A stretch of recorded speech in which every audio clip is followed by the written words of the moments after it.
경비원과는 더 이상 못 살겠어. 그런 하찮은 일 그만두라고 했잖아. 당신 때문에 내가 웃음거리가 됐다고! 지금 당장 나가! 아파트 단지에서 성실하게 경비원으로 일하던 강태현. 하지만 아내 박유라는 그의 직업을 창피해하며 친구들 앞에서 공개적으로 모욕했습니다. 결국 집에서 쫓겨난 태연은 고시원에서 밑바닥 생활을 시작했죠. 하지만 10년 후 그는 3천억 원 자산에 성공한 CEO가 되어 나타났습니다. 과연 태연을 무시하며 내쫓았던 유라는 어떤 반응을 보였을까요? 시청 전에 구독과 좋아요 꼭 부탁드립니다. 영상 제작에 큰 힘이 됩니다. 여보, 또 경비실 근무야? 언제까지 그 일만 할 거야? 박유라의 목소리에는 짜증이 가득했습니다. 오후 6시 아파트 경비실에서 막 퇴근한 강태현이 집으로 들어오는 길이었죠. 그의 손에는 여전히 경비원 모자가 들려 있었습니다. 성실하게 일하는 건데 왜 그러는 거야? 월급도 꼬박꼬박 나오고 사람들도 좋은데. 태연은 피곤한 표정으로 현관에서 신발을 벗었습니다. 하루 종일 아파트 단지를 돌아다니며 각종 업무를 처리한 탓에 몸이 무거웠죠. 성실하긴 뭘. 우리 나이가 벌써 45인데 아직도 경비원이야? 다른 남편들은 다 승진하고 연봉 올리는데 당신만 제자리야. 유라는 거실 소파에 앉아 스마트폰을 보며 말했습니다. 화면에는 친구들이 올린 SNS 게시물들이 가득했죠. 명품 가방, 고급 레스토랑 인증샷, 해외여행 사진들이 연달아 나왔습니다. 다른 일을 찾아볼까? 하지만 지금 경기가 안 좋잖아. 태연이 조심스럽게 말하자 유라의 눈빛이 더욱 차갑게 변했습니다. 친구 소희가 또 물어보더라고. 남편이 뭐 하냐고. 내가 뭐라고 대답해야 할지 모르겠어. 창피해서 못 살겠다고. 유라의 목소리가 높아졌습니다. 태연은 냉장고에서 물을 꺼내 마시며 아내의 얼굴을 바라봤죠.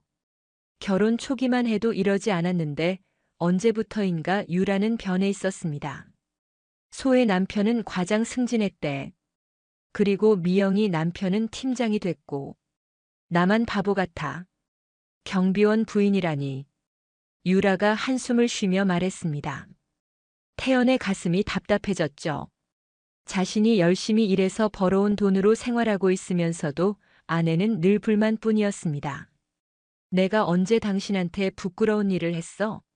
성실하게 살아가는 게 뭐가 잘못됐는데? 태연의 목소리에 서운함이 묻어났습니다. 하지만 유라는 듣지 않았죠. 성실함으로 뭘 할 수 있어?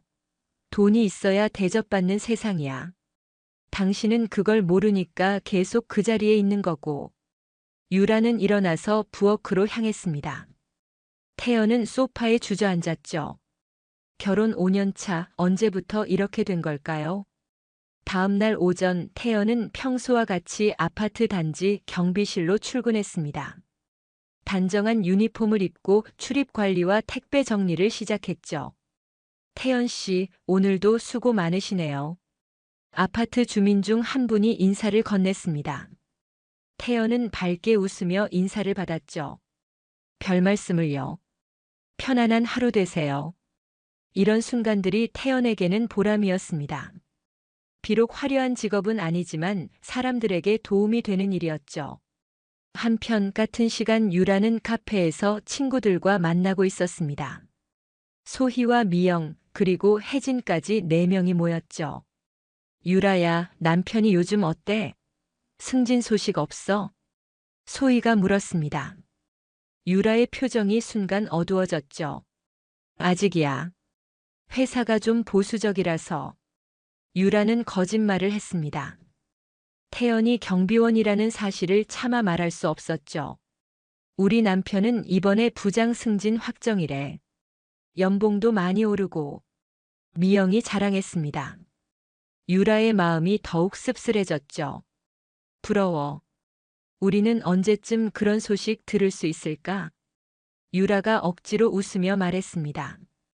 친구들은 각자 남편 자랑에 바빴죠. 혜진이 남편은 해외 출장까지 간다며? 정말 대단해. 글쎄 바빠서 힘들다고 하는데 그래도 보람있다고 하더라고. 혜진이 겸손하게 대답했습니다. 유라는 커피잔을 꽉 잡았죠. 카페에서 나온 후 유라는 집으로 돌아가는 길이 무거웠습니다. 친구들과 비교하면 할수록 자신의 처지가 비참하게 느껴졌죠. 집에 도착하니 태연이 저녁을 준비하고 있었습니다. 유라는 가방을 던지듯 소파에 놓았죠. 친구들 만나고 왔어? 태연이 물었습니다. 유라는 대답 대신 한숨만 쉬었죠. 오늘 하루 어땠어? 친구들이 뭐라고 하던? 태연이 계속 물어보자 유라의 참았던 화가 터졌습니다. 뭐라고 하긴 뭘 해. 다들 남편 자랑하는데 나만 할 말이 없잖아. 유라의 목소리가 높아졌습니다. 태연은 당황했죠. 왜 갑자기 그래? 무슨 일 있었어? 무슨 일이긴. 소희는 남편이 과장됐다고 자랑하고 미영이는 부장 승진했다고 하고 나만 바보같이 있었다고. 유라가 소리를 질렀습니다. 태연의 얼굴이 어두워졌죠. 그래서 내 탓이야? 내가 뭘 잘못했는데? 잘못한 게 없어. 다른 사람들은 다 발전하는데 당신만 제자리야. 경비원이 뭐가 좋다고 계속 그 일만 해. 유라의 말에 태연은 상처받았습니다. 자신이 성실하게 일하는 것도 인정받지 못하다니. 난 최선을 다하고 있어. 지금 일도 소중하고. 소중하긴 뭐가 소중해. 친구들 앞에서 남편이 경비원이라고 말할 수 있어? 창피해서 어떻게 말해. 유라의 말은 태연의 가슴을 후벼 팠습니다. 아내마저도 자신을 부끄럽게 생각한다는 사실이 충격적이었죠. 당신 때문에 친구들 앞에서 고개를 들 수가 없어. 다른 일 찾아봐. 제발. 유라는 눈물을 흘리며 방으로 들어가 버렸습니다. 태연은 거실에 혼자 남아 깊은 생각에 빠졌죠. 그날 밤 태연은 잠들지 못했습니다. 아내의 말들이 계속 머릿속을 맴돌았죠. 자신이 정말 부끄러운 존재일까요? 경비원이라는 직업이 그렇게 창피한 일일까요? 옆에서 잠든 유라를 바라보며 태연은 결심했습니다. 아내를 위해서라도 더 나은 일을 찾아봐야겠다고 말이죠. 여보, 내일 아파트 주민 행사 있잖아. 같이 가자. 아침 식탁에서 유라가 말했습니다. 태연은 고개를 저었죠. 난 일해야 해. 주민 행사 때는 경비실이 더 바빠. 유라의 표정이 굳어졌습니다. 또 일 핑계였죠. 하루 정도는 빠져도 되잖아. 다른 경비 아저씨들한테 부탁하면 되고. 안 돼. 책임감 있게 일해야지. 태연의 답변에 유라는 짜증을 냈습니다. 그날 오후 아파트 단지에서는 큰 행사가 열렸습니다. 주민들의 화합을 위한 가을 축제였죠. 태연은 경비실에서 행사 진행을 돕고 있었습니다. 유라는 친구들과 함께 행사장에 나왔습니다. 소희, 미영, 혜진이 모두 남편과 함께 왔는데 유라만 혼자였죠. 유라야, 남편은 왜 안 왔어? 소희가 물었습니다. 유라는 당황했죠. 아, 회사 일 때문에 바빠서.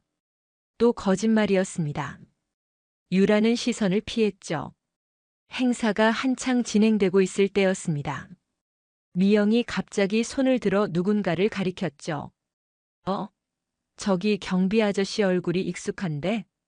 미영의 시선이 향한 곳에는 태연이 있었습니다. 주민들의 안전을 위해 행사장 주변을 순찰하고 있었죠. 유라의 얼굴이 하얗게 질렸습니다. 최악의 상황이었죠.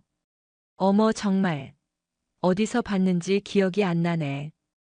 혜진이 고개를 갸우뚱했습니다. 유라는 식은땀을 흘렸죠. 그때 소희가 깜짝 놀라며 소리쳤습니다. 어머, 저분 유라 남편 아니야? 순간 모든 시선이 유라에게 쏠렸습니다. 친구들의 눈이 커졌죠. 에? 설마 유라 남편이 경비원이었어? 미영이 믿을 수 없다는 표정으로 물었습니다. 유라는 아무 말도 할 수 없었죠. 태연도 멀리서 유라와 친구들을 발견했습니다. 아내가 곤란해하는 모습을 보고 다가왔죠. 여보, 왜 여기 서 있어? 태연이 유라에게 다가오자 친구들의 시선이 더욱 집중됐습니다. 아, 안녕하세요. 유라 남편분이시죠? 소희가 인사했습니다. 태연은 밝게 웃으며 대답했죠. 네, 안녕하세요. 아내가 늘 친구분들 이야기를 많이 해서 반가워요. 그런데 여기서 일하세요? 혜진이 직접적으로 물었습니다. 태연은 당당하게 대답했죠. 네, 이 아파트 경비 일을 하고 있어요. 순간 정적이 흘렀습니다. 친구들은 서로 눈빛을 주고받았죠. 아, 그렇구나. 그래서 유라가 남편 이야기를 안 하는 거였네. 미영이 작은 목소리로 말했습니다. 하지만 모두에게 들렸죠. 유라의 얼굴이 빨갛게 달아올랐습니다. 수치심과 분노가 동시에 밀려왔죠. 여보, 일하러 가. 사람들이 기다려. 유라가 차갑게 말했습니다. 태연은 아내의 표정이 이상한 걸 느꼈지만 일단 물러났죠. 그럼 먼저 가볼게. 친구분들 즐거운 시간 보내세요. 태연이 떠나고 나자 친구들의 수군거림이 시작됐습니다. 유라야, 남편이 경비원이었구나. 그래서 그동안 말 안 한 거야? 소희가 조심스럽게 물었습니다. 유라는 대답할 수 없었죠. 뭐 직업에 귀천이 있나? 성실하게 일하시는데. 혜진이 위로하는 듯 말했지만 유라에게는 더 큰 상처였습니다. 하지만 좀 의외네. 유라는 항상 남편이 회사 다닌다고 했는데. 미영의 말에 유라는 더욱 창피해졌습니다. 거짓말이 들통난 거죠. 나 먼저 들어갈게. 몸이 안 좋아서. 유라는 서둘러 자리를 떴습니다. 친구들은 그런 유라를 바라보며 안타까워했죠. 집으로 돌아온 유라는 분노로 가득했습니다. 친구들 앞에서 망신당한 기분이었죠. 태연이 저녁에 집으로 돌아왔을 때 유라는 거실에서 기다리고 있었습니다. 표정이 심상치 않았죠. 여보, 무슨 일 있어? 표정이 안 좋은데. 태연이 걱정스럽게 물었습니다. 유라는 그를 노려보며 말했죠. 오늘 친구들 앞에서 얼마나 창피했는지 알아? 뭔 소리야? 뭐가 창피했다는 거야? 태연은 이해할 수 없었습니다. 자신이 뭘 잘못했는지 모르겠죠. 친구들이 다 알았어. 당신이 경비원이라는 걸. 그동안 내가 얼마나 숨기려고 했는데. 유라의 목소리가 높아졌습니다. 태연은 충격을 받았죠. 숨기려고 했다고. 내 직업을 숨겨야 할 이유가 있어? 있어. 당연히 있지. 친구들 남편은 다 과장, 부장인데 우리 남편만 경비원이야. 얼마나 창피해. 유라가 소리를 질렀습니다. 태연의 마음이 아팠죠. 그래서 나를 부끄러워하는 거야? 내가 그렇게 창피한 존재야? 창피하지. 솔직히 말해서 창피해. 친구들이 동정하는 눈으로 바라보는데 얼마나 싫었는지 알아? 유라의 말은 태연의 자존심을 산산조각 냈습니다. 아내마저도 자신을 무시하다니. 나도 모르겠다고 했어. 나도 몰랐다고. 남편이 경비원인 줄 몰랐다고. 유라가 계속 소리쳤습니다. 태연은 믿을 수 없었죠. 당신이 나를 몰랐다고. 나를 부정했다고. 어쩔 수 없었어. 그 상황에서 뭘 어떻게 해. 친구들 앞에서 자랑할 수 있어? 유라의 말에 태연은 더 이상 참을 수 없었습니다. 5년 동안 성실하게 일해온 자신을 완전히 부정당한 기분이었죠. 그럼 어떻게 하자는 거야? 내가 뭘 어떻게 해야 만족할 거야? 태연이 물었습니다. 유라는 망설이지 않고 대답했죠. 이혼하자. 순간 집안이 조용해졌습니다. 태연은 귀를 의심했죠. 뭐라고? 이혼하자고. 나는 경비원과는 못 살겠어. 친구들 앞에서 고개 들고 살 수 없어. 유라의 결심은 단호했습니다. 태연은 하늘이 무너지는 기분이었죠. 유라야, 진정해. 화가 나서 하는 소리잖아. 아니야. 진심이야. 당신 때문에 내가 웃음거리가 됐어. 지금 당장 나가. 유라가 방 안으로 들어가서 태연의 옷들을 꺼내기 시작했습니다. 가방에 마구 집어넣었죠. 여보, 제발 진정하고 이야기하자. 우리 5년 동안 함께 했잖아. 태연이 애원했지만 유라는 듣지 않았습니다. 5년이 뭐 어때? 5년 동안 난 계속 참았어. 더 이상은 못 참겠어. 유라가 가방을 태연에게 던졌습니다. 태연은 절망적인 표정으로 그것을 받았죠. 정말 이혼하자는 거야? 다시 생각해봐. 다시 생각할 것도 없어. 나가. 지금 당장. 유라가 현관문을 열어젖혔습니다. 태연은 어쩔 수 없이 가방을 들고 집을 나섰죠. 문이 닫히는 소리와 함께 태연의 5년 결혼 생활이 끝났습니다. 복도에 서서 굳게 닫힌 문을 바라보며 태연은 눈물을 흘렸죠. 자신이 성실하게 일한 것이 이렇게 큰 잘못이었을까요? 경비원이라는 직업이 그렇게 부끄러운 일이었을까요? 태연은 무거운 발걸음으로 아파트를 떠났습니다. 갈 곳도 없이 말이죠. 여기 한 달에 얼마예요? 태연이 고시원 관리사무소에서 물었습니다. 아내에게 쫓겨난 지 사흘째 찜질방과 모텔을 전전하다가 결국 고시원을 알아보게 됐죠. 보증금 100만 원에 월 40만 원이에요. 관리비 별도고요. 관리사무소 직원이 대답했습니다. 태연은 주머니에 있는 돈을 계산해 봤죠. 경비원 월급으로는 빠듯했지만 어쩔 수 없었습니다. 방 좀 봐도 될까요? 물론이죠. 이쪽으로 오세요. 안내받은 고시원 방은 정말 좁았습니다. 원룸의 절반도 안 되는 크기였죠. 침대와 작은 책상, 그리고 옷장이 전부였습니다. 화장실과 샤워실은 층별로 공동으로 쓰셔야 해요. 직원이 설명했습니다. 태연은 한숨을 쉬었죠. 이런 곳에서 살게 될 줄이야. 여기로 할게요. 태연이 결정했습니다. 다른 선택지가 없었죠. 첫날 밤 태연은 좁은 방에 짐을 풀었습니다.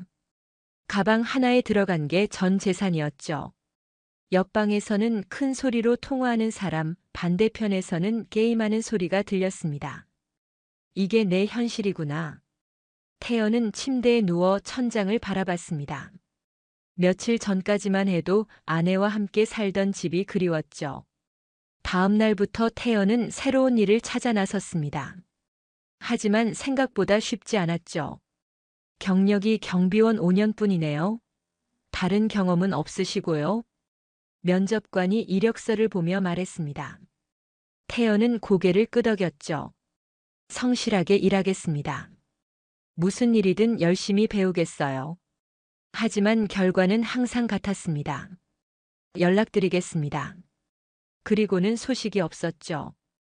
일주일 후 태연은 아르바이트라도 해야겠다고 생각했습니다. 생활비가 떨어져 가고 있었거든요. 택배 배송 일을 시작했습니다. 오전 7시부터 오후 6시까지 온종일 뛰어다녔죠. 아저씨, 여기 304호 맞죠? 네, 맞습니다. 수고하세요.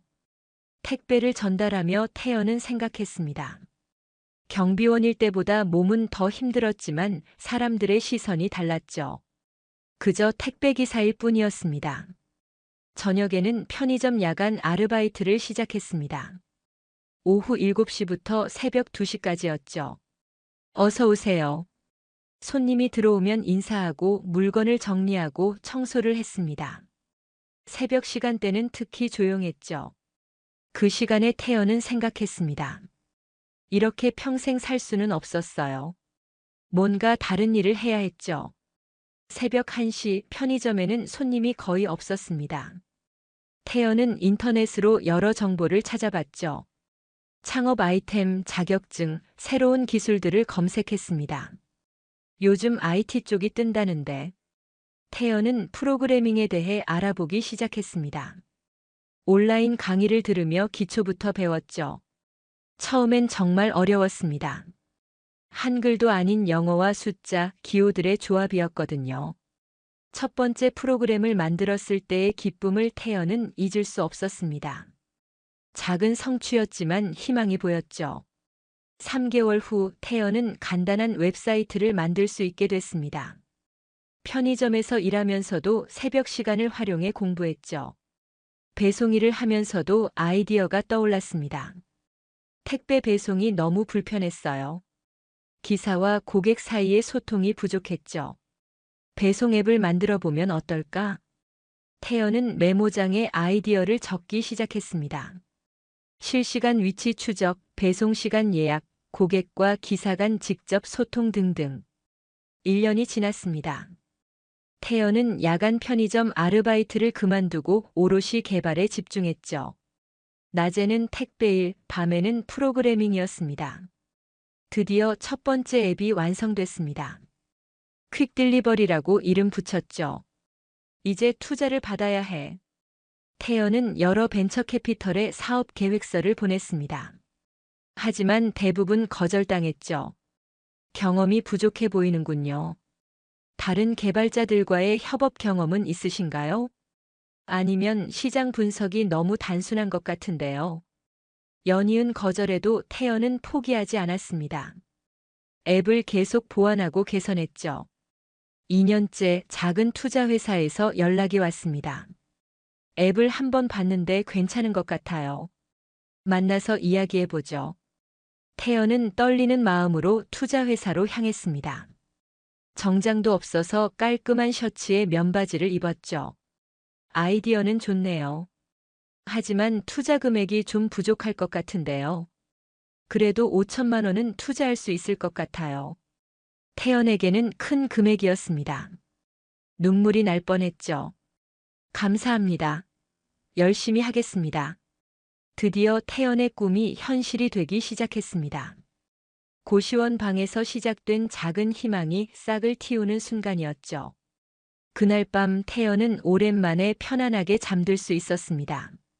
3년 동안의 고생이 헛되지 않았다는 생각이 들었거든요. 내일부터는 진짜 시작이야.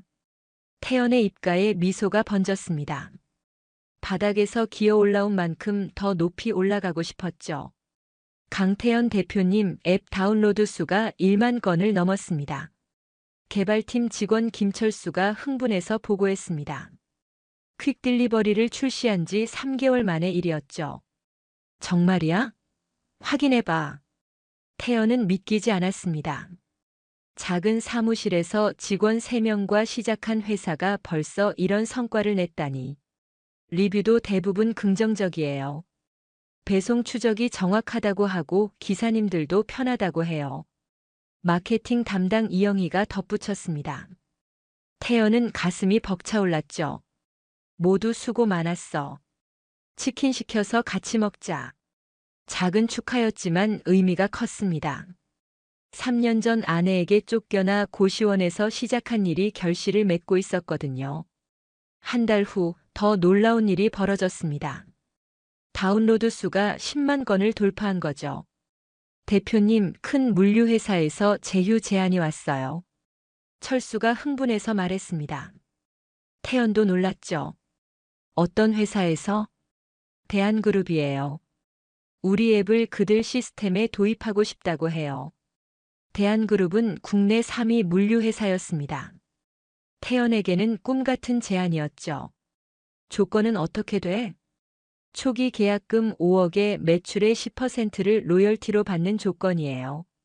태연은 잠시 말을 잃었습니다. 5억이라는 숫자가 현실감이 없었거든요. 회의실에서 대한그룹 임원들과 만났습니다. 태연은 떨리는 마음을 감추려 애썼죠. 강 대표님 앱이 정말 혁신적이에요. 우리 기사들 사이에서도 평이 좋고요. 대한그룹 사업부장이 말했습니다. 태연은 고개를 끄덕였죠. 감사합니다. 현장에서 직접 일해본 경험을 바탕으로 만들었거든요. 아, 그러셨구나. 그래서 실용적인 거군요. 계약이 성사됐습니다. 태연의 계좌에는 처음으로 억 단위 돈이 들어왔죠. 그날 저녁 태연은 직원들과 함께 회식을 했습니다. 고급 레스토랑은 아니었지만 모두가 행복했죠. 대표님 정말 대단하세요. 경비원에서 이렇게까지 오시다니. 영희가 말했습니다. 태연은 쓸쓸하게 웃었죠. 그때는 정말 힘들었어. 아내도 나를 떠났고 갈 곳도 없었고. 하지만 포기하지 않으셨잖아요. 그게 대단한 거예요. 철수가 격려했습니다. 태연은 고마웠죠. 1년 후 퀵딜리버리의 가치는 500억을 넘어섰습니다. 코로나19가 터지면서 비대면 배송 수요가 폭증했거든요. 대표님, 이번 달 매출이 100억을 넘었어요. 회계팀장이 보고했습니다. 태연도 믿기지 않았죠. 정말이야? 네, 정말이에요. 지난달보다 50% 증가했어요. 코로나로 모든 업계가 어려워하는데 퀵딜리버리만은 승승장구했습니다. 사람들이 집에서 물건을 주문하는 일이 늘어났거든요. 직원도 100명으로 늘어났습니다. 사무실도 더 넓은 곳으로 또 이전했죠. 대표님, 이제 코스닥 상장을 준비해야 할 것 같아요. CFO로 새로 영입한 박민석이 제안했습니다. 태연은 진지하게 고민했죠. 상장하면 어떻게 돼? 회사 가치가 더 정확하게 평가받을 수 있고 자금 조달도 쉬워져요. 무엇보다 대표님 지분 가치가 엄청나게 올라갈 거예요. 준비해보자. 태연이 결정했습니다. 이제 정말 큰 도약을 할 때가 왔다고 생각했거든요. 상장 준비는 복잡했습니다. 회계 감사부터 시작해서 각종 서류 작업까지 6개월이 걸렸죠. 그 과정에서 태연은 언론의 주목을 받기 시작했습니다. 경비원에서 IT 창업가로 강태연 대표의 성공 스토리. 신문 기사 제목을 보며 태연은 감회가 새로웠습니다. 자신의 이야기가 이렇게 기사가 될 줄이야. 대표님, 방송 출연 요청이 많이 들어와요. 비서 김유진이 보고했습니다. 창업 관련 프로그램에서 출연을 원한다는 거였죠. 일단 정중히 거절해줘. 아직은 회사에 집중하고 싶어. 태연은 언론 노출보다 사업에 더 신경 쓰고 싶었습니다. 드디어 상장일이 다가왔습니다. 코스닥 상장 첫날 더욱 놀라운 일이 일어났습니다. 주가가 6만 원까지 올라간 거예요. 회사 시총이 3천억을 넘었어요. 민석이 흥분해서 보고했습니다. 태연은 잠시 어지러움을 느꼈습니다. 몇 년 전만 해도 고시원에서 라면을 끓여 먹던 자신이 이렇게 큰 자산을 가지게 되다니. 그날 저녁 직원들과 함께 상장 축하 파티를 열었습니다. 이번에는 정말 고급 호텔에서였죠. 대표님, 정말 축하드려요. 모든 직원들이 태연을 축하했습니다. 태연은 감사했죠. 여러분 덕분이에요. 혼자서는 절대 할 수 없었을 일이었어요. 태연의 진심 어린 인사에 모두들 박수를 쳤습니다. 하지만 태연의 마음 한편에는 쓸쓸함도 있었습니다. 이 기쁨을 나눌 가족이 없었거든요. 문득 전 아내가 생각났습니다. 혹시 자신의 성공 소식을 들었을까요? 대표님 괜찮으세요? 표정이 좀 어두우신데. 유진이 걱정스럽게 물었습니다. 태연은 웃으며 고개를 저었죠. 아니야, 괜찮아. 그냥 감회가 새로워서. 파티가 끝나고 집으로 돌아가는 길 태연은 자신이 살고 있는 펜트하우스를 올려다봤습니다. 강남에 있는 100평 규모의 고급 주택이었죠. 6년 전 고시원과는 천지 차이였습니다. 하지만 여전히 혼자였죠. 대표님, 올해의 젊은 기업 가상 후보로 선정되셨어요. 유진이 흥분해서 보고했습니다. 태연은 놀라면서도 기뻤죠. 정말이야? 네, 경제신문에서 주최하는 상인데 아주 권위 있는 거라고 해요. 상장 후 1년이 지났습니다. 퀵딜리버리는 배송업계 1위가 됐고 태연의 개인 자산도 2천억을 넘어섰죠. 시상식 날 태연은 정장을 차려입고 컨벤션 센터로 향했습니다. 국내 유명 기업인들이 모두 참석하는 자리였죠. 올해의 젊은 기업 가상은 퀵딜리버리 강태연 대표에게 돌아갑니다. 사회자가 발표하자 박수가 터졌습니다. 태연은 무대에 올라가 트로피를 받았죠. 수상 소감 한 말씀 해주세요. 마이크를 건네받은 태연은 잠시 감정이 북받쳤습니다. 6년 전 저는 아무것도 없었습니다. 집도 없고 돈도 없고 함께할 가족도 없었죠. 하지만 포기하지 않았습니다. 힘들어도 계속 도전했고 지금 이 자리에 설 수 있게 됐습니다. 청중들이 조용히 들었습니다. 태연의 진솔한 이야기에 감동했죠. 무엇보다 현장에서 일하며 느꼈던 불편함을 해결하고 싶었습니다. 그것이 사업의 시작이었어요. 앞으로도 사람들에게 도움이 되는 서비스를 만들겠습니다. 박수가 쏟아졌습니다. 태연은 무대에서 내려오며 뿌듯함을 느꼈죠. 시상식 후 파티가 열렸습니다. 여러 기업인들이 태연에게 인사를 하러 왔죠. 강 대표님 정말 대단하세요. 저희도 IT 쪽 투자를 고려 중인데 조언 좀 구할 수 있을까요? 대기업 회장이 태연에게 명함을 건넸습니다. 불과 몇 년 전만 해도 상상할 수 없던 일이었죠. 물론이죠. 언제든 연락 주세요. 태연은 당당하게 대답했습니다. 이제 정말 사업계의 한 축을 담당하는 인물이 된 거죠. 파티가 끝나고 차를 타고 집으로 가는 길 태연은 창밖을 바라봤습니다.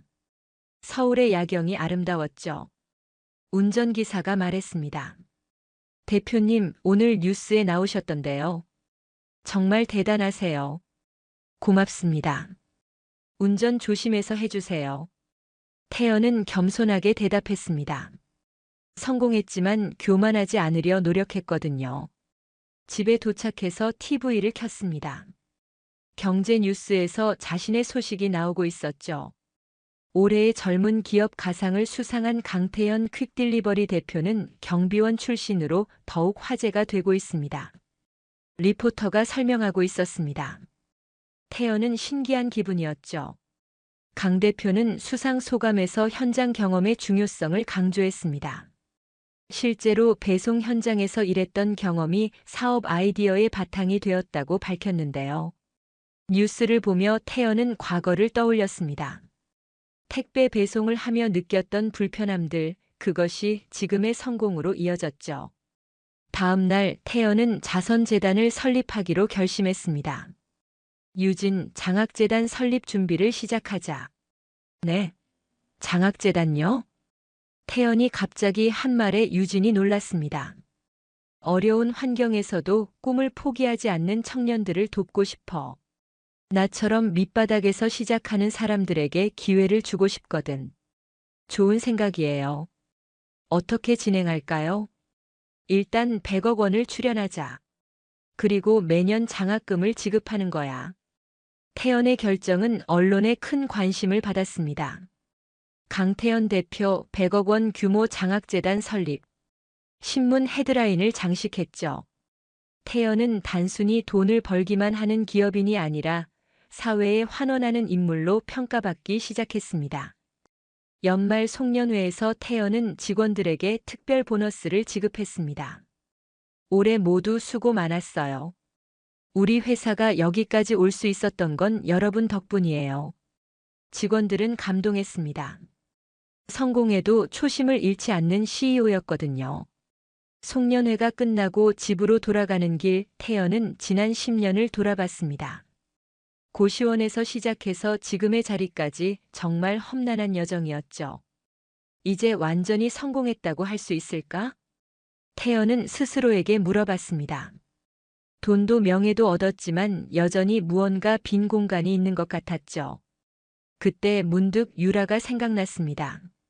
10년 전 자신을 떠난 전 아내 말이에요. 과연 그녀는 지금 뭘 하고 있을까요? 어서 오세요. 몇 분이세요? 박유라는 밝은 미소를 지으며 고객을 맞았습니다. 서울 시내 5성급 호텔 라운지에서 서빙 알바를 한 지 2년째였죠. 4명이에요. 창가 자리로 부탁해요. 고객을 안내하며 유라는 한숨을 삭혔습니다. 태연과 이혼한 후 10년 생각보다 인생이 쉽지 않았거든요. 처음에는 친구들의 소개로 괜찮은 남자들을 만나기도 했습니다. 하지만 결혼까지 이어지지는 못했죠. 유라야, 너무 까다로운 거 아니야? 조건만 따지면 언제 결혼해? 친구 소희가 충고했지만 유라는 들지 않았습니다. 태연보다는 확실히 나은 사람을 만나고 싶었거든요. 하지만 시간이 지날수록 현실은 달랐습니다. 괜찮은 남자들은 이미 결혼했거나 더 젊은 여자를 원했죠.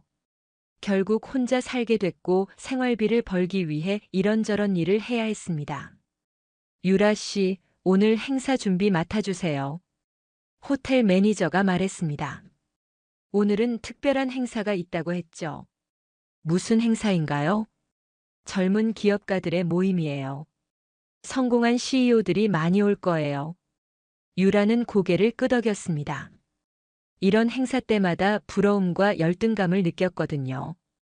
저녁 7시 행사장에는 정장을 차려입은 사람들이 모여들기 시작했습니다. 유라는 음료를 준비하며 그들을 바라봤죠. 모두 성공한 사람들 같아 보였습니다. 비싼 정장, 고급 시계, 자신감 넘치는 표정까지. 그때 행사 진행자가 마이크를 잡았습니다. 오늘의 주인공이신 분들을 소개해 드리겠습니다. 한 명씩 무대에 올라가며 소개가 시작됐습니다. 유라는 음료수를 나르며 듣고 있었죠. 다음은 올해 가장 주목받은 기업인입니다. 경비원에서 시작해서 3천억 원의 자산을 이룬 성공 스토리의 주인공이죠. 유라의 손이 잠시 멈췄습니다. 경비원이라는 단어에 뭔가 이상한 느낌이 들었거든요. 퀵딜리버리 강태현 대표님입니다. 박수가 터지며 한 남자가 무대에 올랐습니다. 유라는 그 순간 음료수 트레이를 떨어뜨릴 뻔했죠. 강태현. 그 이름, 그 얼굴. 바로 10년 전 자신이 집에서 쫓아낸 전 남편이었습니다. 유라는 믿을 수 없었습니다. 무대에서 당당하게 인사하는 그 사람이 정말 태연일까요? 비싼 정장을 입고 자신감 넘치는 모습으로 마이크를 잡은 태연. 10년 전 경비원복을 입고 초라하게 집을 나가던 모습과는 완전히 달랐죠. 안녕하세요. 퀵딜리버리 강태연입니다. 태연의 목소리가 행사장에 울려 퍼졌습니다. 유라는 다리에 힘이 빠져 벽에 기댔죠. 저는 10년 전만 해도 아파트 경비원이었습니다. 하지만 포기하지 않고 도전했죠. 그 결과 지금 여러분 앞에 서 있습니다. 청중들이 박수를 쳤습니다. 유라는 어지러움을 느꼈죠. 가장 중요한 것은 현재 상황에 안주하지 않는 것입니다. 항상 더 나은 내일을 꿈꾸며 노력해야 합니다. 태연의 말 한마디 한마디가 유라의 가슴을 찔렀습니다. 자신이 그를 무시하고 쫓아냈던 그 경비원이 이제 수천억 원의 자산을 가진 성공한 기업가가 된 거죠. 발표가 끝나고 태연이 무대에서 내려왔습니다. 사람들이 그에게 몰려가 인사를 청했죠. 유라는 어떻게 해야 할지 몰랐습니다. 다가가서 인사를 해야 할까요? 아니면 들키지 않게 피해야 할까요? 그때 매니저가 다가왔습니다. 유라 씨, 저쪽 VIP 테이블에 음료 서빙해 주세요. VIP 테이블은 바로 태연이 앉은 자리였습니다. 유라는 피할 수 없었죠. 떨리는 손으로 음료 트레이를 들고 태연의 테이블로 향했습니다. 심장이 터질 것 같았거든요. 음료 나왔습니다. 유라가 조심스럽게 말했습니다. 태연은 다른 사람과 대화 중이어서 처음에는 알아보지 못했죠. 고맙습니다. 태연이 고개를 들어 유라를 봤습니다. 그 순간 둘의 시선이 마주쳤죠. 태연의 표정이 순간 굳어졌습니다. 10년 만에 마주친 전 아내였거든요. 유라는 얼굴이 빨갛게 달아올랐습니다. 창피함과 당황스러움이 동시에 밀려왔죠. 수고하세요. 태연이 짧게 말했습니다. 마치 모르는 사람을 대하는 것처럼 냉담했죠. 유라는 더 이상 그 자리에 있을 수 없었습니다. 서둘러 자리를 떴죠. 화장실로 피한 유라는 거울을 봤습니다. 창백한 얼굴, 떨리는 손. 충격이 너무 컸거든요. 내가 쫓아낸 그 사람이 이렇게 성공했다니. 유라는 눈물이 날 것 같았습니다. 10년 전 자신의 선택이 얼마나 어리석었는지 깨달았거든요. 행사가 끝나고 유라는 퇴근했습니다. 집으로 가는 길이 무거웠죠. 원룸에 도착해서 인터넷으로 태연을 검색해 봤습니다. 수많은 기사들이 나왔죠. 퀵딜리버리 강태연 대표 자산 3천억 원, 올해의 젊은 기업 가상 수상, 100억 원 규모 장학재단 설립, 모든 기사를 읽으며 유라는 절망했습니다. 자신이 버린 다이아몬드를 다른 사람이 주워간 기분이었거든요. 그날 밤 유라는 잠들지 못했습니다. 태연의 성공한 모습이 계속 떠올랐고 10년 전 자신의 어리석은 선택이 후회됐죠. 만약 그때 참았다면, 만약 그를 지지해줬다면, 하지만 이미 늦었습니다. 시간은 되돌릴 수 없었고 태연은 이미 너무 멀리 가버렸죠. 유라는 며칠째 잠을 제대로 이루지 못했습니다. 태연을 다시 만난 충격이 너무 컸거든요. 호텔에서 일하는 것도 괴로웠습니다. 혹시 또 태연이 나타날까봐 불안했죠. 유라 씨, 괜찮으세요? 며칠째 얼굴이 안 좋으신데. 동료 김희정이 걱정스럽게 물었습니다. 유라는 괜찮다고 대답했지만 속으로는 죽을 것 같았죠. 그러던 어느 날 유라는 용기를 냈습니다. 태연을 만나서 이야기하고 싶었거든요. 퀵딜리버리 본사는 강남에 있었습니다. 유라는 회사 앞에서 한참을 망설였죠. 정말 들어가도 될까? 태연이 만나주기는 할까? 하지만 이대로 있을 수는 없었습니다. 한 번은 제대로 이야기해야 했거든요. 강태연 대표님을 뵙고 싶은데요. 약속은 잡으셨나요? 아니요. 개인적인 일로 왔어요. 죄송하지만 약속 없이는 뵐 수 없어요. 유라는 당황했습니다. 태연이 이렇게 큰 회사의 대표가 됐다는 게 실감났죠. 그럼 연락처라도 알 수 있을까요? 개인정보는 알려드릴 수 없습니다. 유라는 방법이 없었습니다. 하지만 포기할 수 없었죠. 회사 앞에서 기다리기로 했습니다. 언젠가는 태연이 나올 거라고 생각했거든요. 오후 6시쯤 직원들이 하나둘 퇴근하기 시작했습니다. 유라는 태연을 찾으며 기다렸죠. 1시간을 기다린 후 드디어 태연이 나타났습니다. 운전기사가 기다리는 고급차를 향해 걸어가고 있었죠. 태연아! 유라가 달려가며 소리쳤습니다.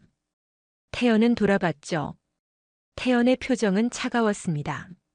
전혀 반가워하지 않았죠. 잠깐 이야기 좀 할 수 있을까? 유라가 간절하게 말했습니다. 태연은 잠시 생각하더니 고개를 끄덕였죠. 5분만. 제발. 근처 카페에서 마주 앉았습니다. 어색한 침묵이 흘렀죠. 뭔 할 말이 있어? 태연이 먼저 물었습니다. 냉담한 목소리였죠. 태연아, 나 정말 미안해. 사과하고 싶었어. 유라의 목소리가 떨렸습니다.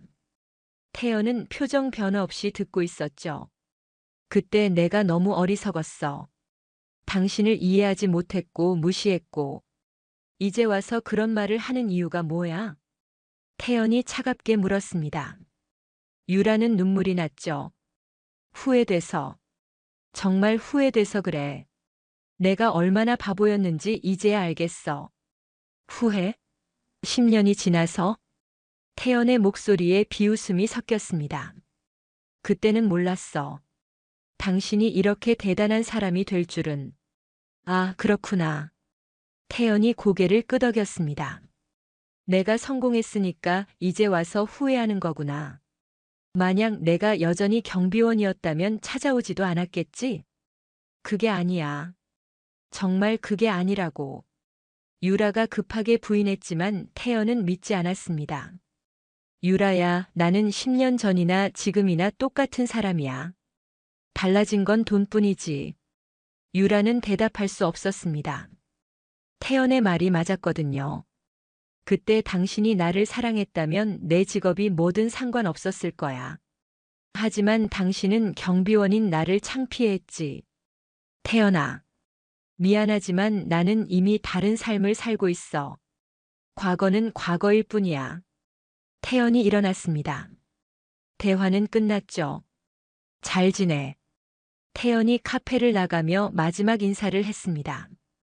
유라는 혼자 남아 울었죠. 그날 이후 유라의 일상은 더욱 힘들어졌습니다. 친구들도 태연의 성공 소식을 알게 됐거든요. 유라야, 너 전 남편이 그 유명한 대표라며? 소희가 전화로 물었습니다. 유라는 대답하기 싫었죠. 어떻게 알았어? 뉴스에 나왔잖아. 경비원 출신 성공 스토리라고. 사진 보니까 태연이 맞더라고.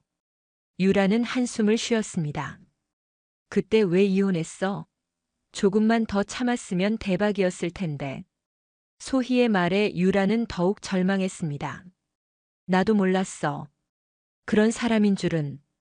후회해도 소용없어. 이미 늦었잖아. 친구들과의 통화 후 유라는 더욱 우울해졌습니다. 모든 사람이 자신을 바보라고 생각할 것 같았거든요. 호텔에서도 동료들이 수군거렸습니다. 유라 씨 전 남편이 그 유명한 CEO라며? 정말이에요? 어떻게 이혼했어요? 유라는 대답하기 싫었지만 피할 수 없었습니다. 개인적인 일이에요. 하지만 다들 알고 있었죠. 유라가 얼마나 후회하고 있는지 말이에요. 집에 돌아가는 길도 무거웠습니다. 지하철에서 태연의 인터뷰 기사를 보는 사람들을 봤거든요. 그 기사 속 태연은 정말 멋있어 보였습니다. 유라가 알던 그 사람과는 완전히 다른 모습이었죠. 원룸에 돌아와서 유라는 거울을 봤습니다. 초라한 자신의 모습이 한심해 보였죠. 내가 왜 그렇게 어리석었을까? 하지만 후회해도 돌이킬 수 없었습니다. 태연은 이미 너무 높은 곳에 있었고 자신은 여전히 바닥에 있었거든요. 그날 밤 유라는 또 잠들지 못했습니다. 태연의 차가운 표정이 계속 떠올랐고 자신의 어리석은 과거가 괴로웠죠. 10년 전 그날로 돌아갈 수 있다면 얼마나 좋을까. 하지만 시간은 되돌릴 수 없었습니다. 유라에게 남은 건 후회와 절망뿐이었죠. 대표님, 결혼 발표 기사 나갔어요. 유진이 태블릿을 들고 들어왔습니다. 태연은 미소를 지으며 기사를 확인했죠. 퀵딜리버리 강태연 대표 미모의 대학 교수와 결혼 발표. 사진 속에는 태연과 아름다운 여성이 함께 찍힌 모습이 있었습니다. 반응이 어때? 축하 댓글이 쏟아지고 있어요. 모두 잘 어울린다고 하네요. 태연과 지영은 1년 전 한 세미나에서 만났습니다. 창업 특강에서 지영이 질문했던 것이 인연이 됐죠. 지영은 유라와는 완전히 달랐습니다. 태연의 과거를 있는 그대로 받아들였고 그의 성실함을 사랑했거든요. 경비원이 뭐가 어때서? 직업에 귀천이 어디 있어? 성실하게 일하는 모습이 멋있는 거지. 그 경험이 지금의 당신을 만든 거니까. 지영의 말에 태연은 감동했습니다. 진정으로 자신을 이해해주는 사람을 만난 거죠. 한편 유라는 호텔에서 일하다가 뉴스를 봤습니다. 휴게실 TV에서 태연의 결혼 소식이 나오고 있었거든요. 퀵딜리버리 강태연 대표가 한지영 교수와 결혼한다고 발표했습니다. 리포터가 설명하고 있었습니다. 유라는 다리에 힘이 빠졌죠. 태연과 지영이 함께 웃고 있는 사진을 보며 유라는 절망했습니다. 정말 완전히 끝난 거였죠. 두 사람은 내년 봄 결혼식을 올릴 예정이며 신혼여행은 유럽으로 갈 계획이라고 밝혔습니다. 뉴스를 끝까지 들을 수 없었습니다. 유라는 휴게실을 나와 화장실로 달려갔죠. 거울 앞에서 눈물을 흘렸습니다. 정말 모든 것이 끝난 기분이었거든요. 유라 씨, 괜찮아요? 동료 희정이 걱정스럽게 물었습니다. 유라는 괜찮다고 거짓말했죠. 그날 퇴근 후 유라는 편의점에서 소주를 샀습니다. 집에서 혼자 마시며 지난 날을 떠올렸죠. 내가 정말 바보였구나. 술을 마시며 유라는 10년 전을 후회했습니다. 그때 조금만 더 참았다면 태연을 믿어줬다면. 하지만 이제는 정말 늦었습니다. 태연은 완전히 다른 사람이 됐고 새로운 사랑도 찾았거든요. 다음 날 아침 숙취에 시달리며 일어난 유라는 또 다른 충격적인 뉴스를 봤습니다. 강태현 대표 개인 자산 3천억 원을 넘어섰다는 내용이었습니다. 유라는 현실감을 잃었죠. 3천억. 상상할 수도 없는 돈이었습니다. 그것을 자신이 발로 차버린 거죠. 친구들도 연락을 했습니다. 모두 같은 이야기였죠. 유라야, 뉴스 봤어? 너 정말 후회되겠다. 소희의 말에 유라는 대답할 수 없었습니다. 그래도 지나간 일이니까 잊어버려. 다른 좋은 사람 만날 수 있을 거야. 위로하는 말이었지만 유라에게는 더 큰 상처였습니다. 태연 같은 사람을 또 만날 수 있을까요? 몇 달 후 태연의 결혼식 날이 다가왔습니다. 온라인에는 결혼식 준비 과정이 계속 올라왔죠. 호텔에서 열린다는 소식, 재계 인사 500명이 참석한다는 뉴스. 유라는 그 모든 뉴스를 봤습니다. 결혼식 당일 유라는 다른 호텔에서 일하고 있었습니다. 하지만 마음은 태연의 결혼식에 가 있었죠. 휴게실 TV에서는 태연의 결혼식 소식이 나오고 있었습니다. 강태현 대표의 결혼식이 성대하게 치러졌습니다. 화면에는 턱시도를 입은 태연과 하얀 드레스를 입은 지영이 나왔습니다. 정말 행복합니다. 저를 있는 그대로 사랑해주는 사람을 만났어요. 과거는 과거일 뿐 지금이 가장 소중합니다. 태연의 말을 들으며 유라는 울었습니다. 과거는 과거라는 말이 가슴에 박혔거든요. 두 사람의 행복한 모습을 보며 유라는 절망했습니다. 자신이 버린 그 자리에 다른 사람이 있다는 게 견딜 수 없었죠. 그날 저녁 유라는 집에 돌아와 또 술을 마셨습니다. 원룸에서 혼자 마시는 소주는 쓰디쓸 뿐이었죠. 다음 날 인터넷에는 태연 부부의 신혼여행 소식까지 실렸습니다. 유럽 3주 일정이라고 했죠. 사진 속 태연은 정말 행복해 보였습니다. 10년 전 자신이 쫓아낸 그 초라한 모습은 어디에도 없었죠. 완전히 다른 사람이 된 태연과 여전히 제자리에 머물러 있는 자신의 모습이 대비되어 보였습니다. 유라는 거울을 봤습니다. 지쳐 보이는 얼굴, 초라한 모습. 10년 전과 달라진 게 없었죠. 아니, 오히려 더 초라해졌을지도 모릅니다. 나이도 들었고 희망도 없었거든요. 그날 밤 유라는 마지막으로 태연을 검색해 봤습니다. 신혼여행 중인 그의 SNS에는 행복한 사진들이 가득했죠. 모든 사진 속 태연은 웃고 있었습니다. 진짜 행복해 보였죠. 유라는 컴퓨터를 껐습니다. 더 이상 볼 수 없었거든요. 창밖으로 서울의 야경이 보였습니다. 저 불빛들 속 어딘가에는 행복한 태연이 있겠죠. 그리고 자신은 이 작은 원룸에서 혼자 후회하고 있고, 내가 선택한 길이야. 유라는 마지막으로 중얼거렸습니다. 10년 전 그 순간의 선택이 지금의 현실을 만든 거죠. 하지만 후회해도 돌이킬 수 없었습니다. 태연은 이미 너무 멀리 가버렸고 진정한 사랑도 찾았거든요. 유라에게 남은 건 평생 안고 가야 할 후회뿐이었습니다. 사람의 가치는 직업이나 겉모습으로 판단할 수 없습니다. 진정한 사랑은 상대방을 있는 그대로 받아들이고 존중하는 것이죠. 성실함과 진심이야말로 가장 소중한 자산입니다. 유라는 태연의 겉모습만 보고 그 내면의 가치를 알아보지 못했습니다. 하지만 지영은 달랐죠. 태연의 성실함과 진실한 마음을 사랑했고, 그래서 진정한 행복을 얻을 수 있었습니다. 오늘 이야기가 좋으셨다면 구독과 좋아요, 알람 설정 잊지 마시고 소중한 댓글 하나가 큰 힘이 됩니다. 시청해주셔서 진심으로 감사드립니다.